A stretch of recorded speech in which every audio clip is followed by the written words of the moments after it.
पांडुरंग पवार साहेब या रस्त्यावरून जात आहेत आणि त्यांच्या मागे ही सगळी रॅली आहे. खरं तर कविताताई पवार त्यांच्या सुनबाई या भागातून निवडणुकीसाठी इच्छुक आहे. मोठी रॅली आहे. काही महिला गाडीवरती आहेत तर काही रिक्षामधून आहेत. आपण हा सगळा प्रवास रिक्षामधूनच कव्हर करणार आहोत आणि थेट त्यांच्याशी गप्पा मारणार आहोत. आपल्यासोबत कविताताई आणि पवार साहेबसुद्धा आहेत, त्यांना विचारणार आहोत. हा प्रवास आता खोडदमधून निघालेला आहे. आपल्याला माहिती आहे रिक्षा हे सामान्याचं चिन्ह आहे आणि सामान्य माणसानेच अनेकदा क्रांती केलेली आहे रिक्षाच्या चिन्हावरती. आपल्यासोबत पवारसाहेब पहिल्यांदा आहेत.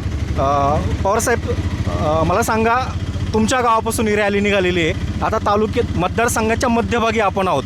जाताना कसा अनुभव मिळतो? जे विकास कामं केली त्या रस्त्यांवरच तुम्ही आज तुमचं हे रिक्षाचं चिन्ह घेऊन धावताय, शेवटचं अपील करताय. आता शेवटचे काही तास राहिलेले आहेत. सर, रामकृष्ण हरी. सुरुवातीला आम्ही सकाळी निमगाव सावामधून आमच्या रॅलीला प्रारंभ केलेला आहे. इतका लोकांचा उत्स्फूर्त प्रतिसाद आहे की रस्त्यावरती लोक त्या ठिकाणी दिलेल्या टायमिंगप्रमाणे लोक रस्त्यावरती येऊन थांबतायत, स्वागत करतायत, उमेदवारांचं औक्षण करतायत आणि लोकांच्या मनामध्ये समाधान आणि आनंद या गोष्टीचा आहे की पवारसाहेबांना जरी पक्षाकडनं उमेदवारी जरी त्या ठिकाणी देण्यात आलेली नसली तरीसुद्धा अपक्ष त्या ठिकाणी उभं राहून लोकांची सेवा करता येऊ शकते. याचं उदाहरण यापूर्वी तालुक्यामध्ये आपण त्या ठिकाणी पाहिलेलं आहे आणि म्हणून लोकांचा जो प्रचंड प्रतिसाद त्या ठिकाणी आम्हाला मिळतो आहे. लोक त्या ठिकाणी विचारतात, लोक भेटतात आणि तुम्हाला विजयाला कुठल्याही प्रकारची अडचण नाही. आणि मला तरी असं खात्री वाटते की गेल्या 2 दिवसामध्ये वातावरण त्या ठिकाणी फिरलेलं आहे. लोक मला स्वतःहून फोन करतात की पवारसाहेब, आम्हाला तुमचं काम करायची. लोक आमच्या जवळ यायला थोडी घाबरत होती, पण तीच लोक आता मला फोन करून सांगतात की साहेब, आम्हाला त्या ठिकाणी काम करायचे, पक्षाचं काम आम्ही आतापर्यंत करत होतो, तुमच्यावर पक्षाने अन्याय केला असल्यामुळं आम्ही तुमच्यासोबत आहोत, आम्हाला तुमचं काम करायचं आहे आणि तुम्ही केलेल्या विकास कामाला आमची पसंती आहे. शाश्वत आणि रचनात्मक विकास जो असतो तो तुम्ही या परिसरामध्ये करून दाखवलेला आहे.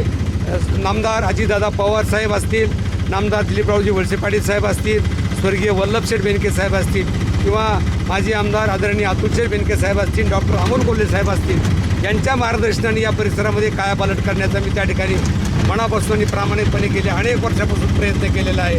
आणि मला खात्री आहे की एवढ्या वर्षामध्ये जे काम केलेलं आहे ते काम लोकांना नक्की माझं काम आवडलेलं असल्यामुळं लोकांनी त्या ठिकाणी एवढा मोठा पाठिंबा देऊन अपक्ष उमेदवारी फॉर्म भरायला त्या ठिकाणी कविताताईंना भाग पाडलं आणि एवढा उत्स्फूर्त प्रतिसाद आता लोकांचा आम्हाला मिळतो आहे की उद्याच्या 7 तारखेला मतदान होईल. ज्यावेळेला 9 तारखेला निकाल लागेल त्यावेळेला विक्रमी मताधिक्यानं अपक्ष उमेदवार त्या ठिकाणी निवडून देईल असा माझा आत्मविश्वास आहे. खरं तर तुम्ही खोडदमध्ये आल्यावरती भावनिक झाले होते.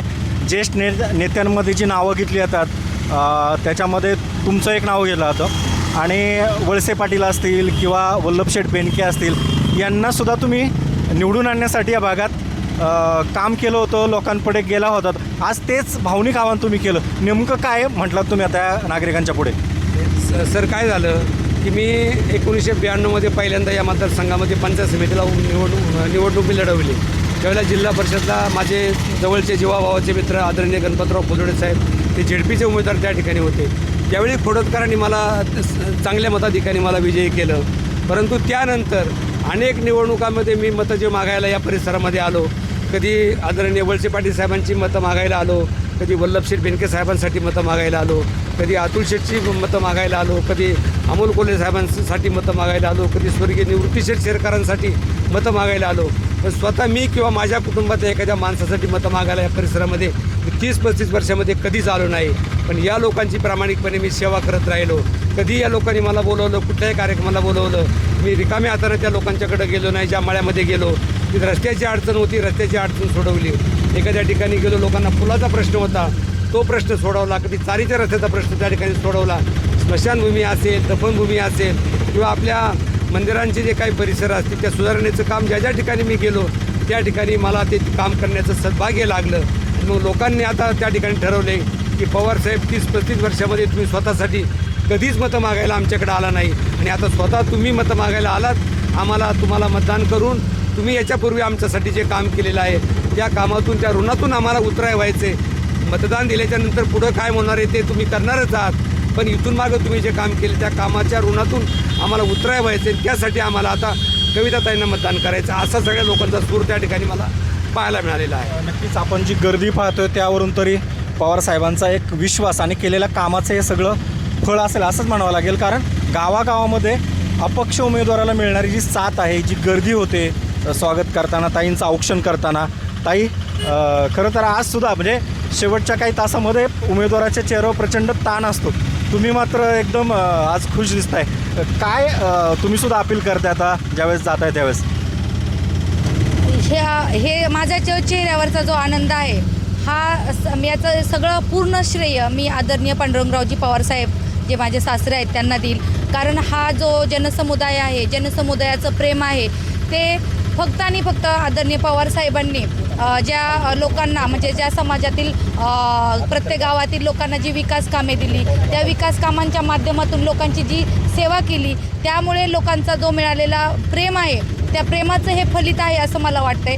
त्यामुळे आता येत्या ह्या 7 तारखेला ज्या आपलं मतदान होणार आहे, ते साहेबांनी केलेल्या विकास कामांना लोक मतदानरूपी आशीर्वाद देणार आहे. सकाळी ही रॅली नेमकी कुठून निघाली आणि आता कुठं जाणार आहे? सकाळी आपण आपल्या राहत्या घरापासून निमगाव सावामधून आम्ही कावळपिंपरी म्हणजे औरंगपूर, पारगाव आणि कावळपिंपरीला गेलो. तिथे सगळ्या लोकांनी औक्षण वगैरे करून आमचं स्वागत करून तिथे देवदर्शन करून आम्ही पुन्हा आता निमगाव मार्गे खोडद मार्गे आता येडगावपर्यंत चाललो आहे. आता शेवटचे काही क्षण आहेत, शेवटचे काही तास आहेत, काय मनामध्ये सुरू आहे सध्या?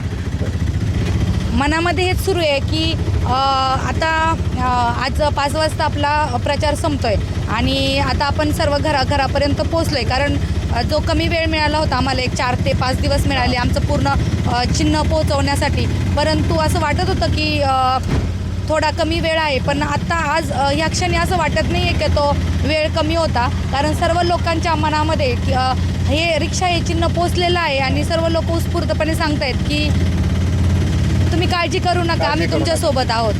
काळजी करू नका, आम्ही तुमच्यासोबत आहोत. आणि ही गर्दी, केलेली विकास कामं आणि हा एकूणच मतदारसंघ पवारसाहेबांचा एक विश्वासाचा, हक्काचा आणि गॅरंटेड असलेला मतदारसंघ आहे.